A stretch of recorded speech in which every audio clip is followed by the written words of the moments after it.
اقرا club کی جانب سے لاہور پریس کلب میں ارکان کے اعزاز میں افطار پارٹی کا اہتمام کیا گیا، جس کا آغاز حافظ نعیم نے تلاوت سے کیا۔ اندلیب اسد نے ہدیہ نعت اور محمد اشرف نے عظمت قرآن نظم پیش کی۔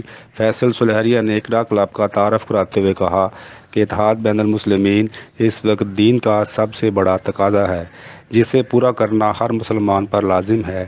اقرا کلب ایک جوائنٹر بن کر اس فریضہ کو پورا کرنے کی کاوش ہے۔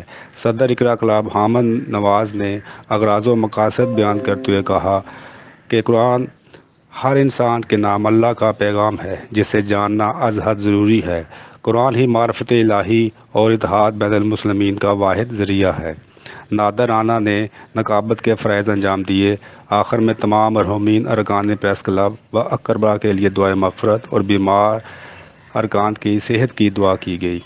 جاوید فاروقی، زاہد رفیق بھٹی، چودھری شعیب سلیم، شیخ آفتاب حنیف، شبیر احمد، عمر شریف، جمیل شیخ، فاران شاکر، کرم داد بلوچ، احسن ضیاء، شیر افضل بٹ، محمد شہزاد، فاروق علی، اشفاق بیگ، رضا مغل، رانا شہزاد، فاروق علی، اشفاق بیگ، رضا مغل، رانا خالد قمر، ناصر علی، مدثر خان، اے آر گل، رائے ندیم، دین محمد درد، سعید اختر، شہزاد فراموش، محمد عرفان، قمر بھٹی، سیف امان، بابا عابد، شوکت سعید اور رانا شہزاد نے افطاری میں شرکت کی۔